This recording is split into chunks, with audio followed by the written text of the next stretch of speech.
23 октябр бо иштироки президенти ҷумҳурии Тоҷикистон пешвои миллат муҳтарам Эмомалӣ Раҳмон дар маркази ноҳияи Данғара бинои нави раёсати маорифи ноҳия мавриди истифода қарор дода шуд.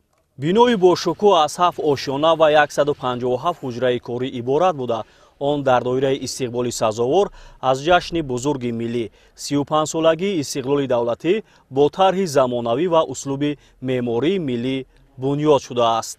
зимни шиносоӣ ба сарвари давлат муҳтарам Эмомалӣ Раҳмон иттилоъ дода шуд, ки бинои мазкур дар масоҳати 0,88 гектар бунёд гардида, дар он шароити арзандаи корӣ фароҳам оварда шудааст.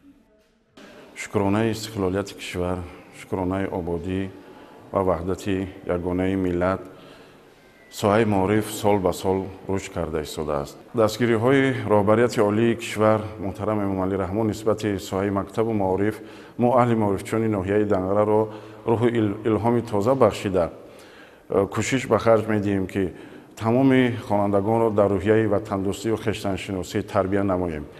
бинои нави раёсати маорифи ноҳияи Данғара дорои 2 маҷлисгоҳи барҳаво дар маҷмӯъ бо 500 ҷойи нишаст мебошад. ҳамзамон дар бино 2 лифти замонавӣ насб карда шудааст.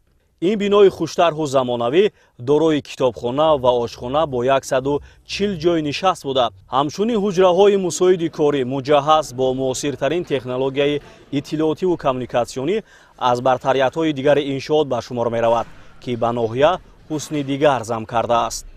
бино бо тамоми лавозимотҳои зарурӣ таъмин шудааст. дар рафти корҳои сохтмонӣ беш аз 200 нафар сокинони маҳаллӣ ба кор ҷалб шудаанд. теъдоди зиёди масъулаи сохтмоние ки дар ин бино сарф шудааст истеҳсоли ватании худамон мебошад. паймонкори иншоот ҷамъияти савомии кушодаи СТС иншоот буда бинои мазкурро дар муҳлати муайяншуда бо сатҳу сифати баланд сохта ва мавриди истифодаи кормандон қарор доданд.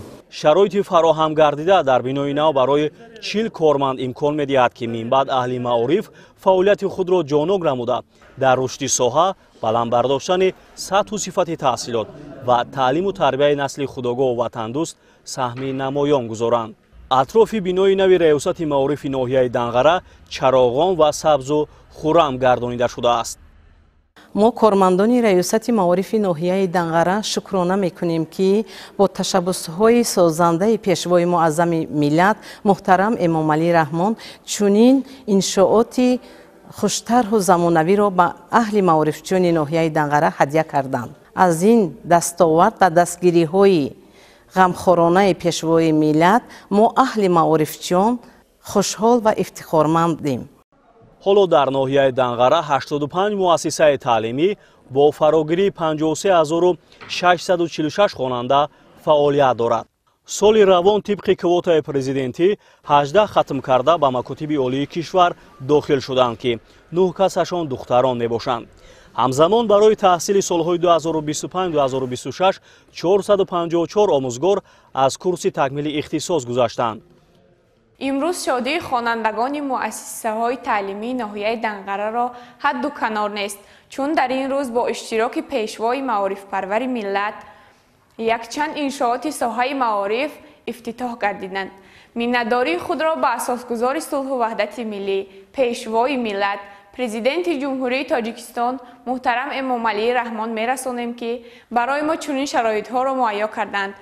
дар идомаи таҳсили соли 2025 хонандагон дар олимпиадаҳои фаннии ҷумҳуриявӣ иштирок намуда соҳиби 171 медал, аз ҷумла 13 медали тилло, 22 медали нуқра ва 136 медали биринҷӣ гардиданд. пешвои миллат муҳтарам Эмомалӣ Раҳмон пас аз шиносоӣ бо иншооти нав ба сифати корҳои анҷомёфта баҳои баланд дода, ба аҳли маорифи ноҳия барои боз ҳам баландбардоштани сифати тадрис, истифодаи васеъи технологияҳои муосир, ҷалби ҳарчи бештари хонандагон ба омӯзиши фанҳои табиатшиносӣ, дақиқ ва риёзӣ дастуру тавсияҳо доданд.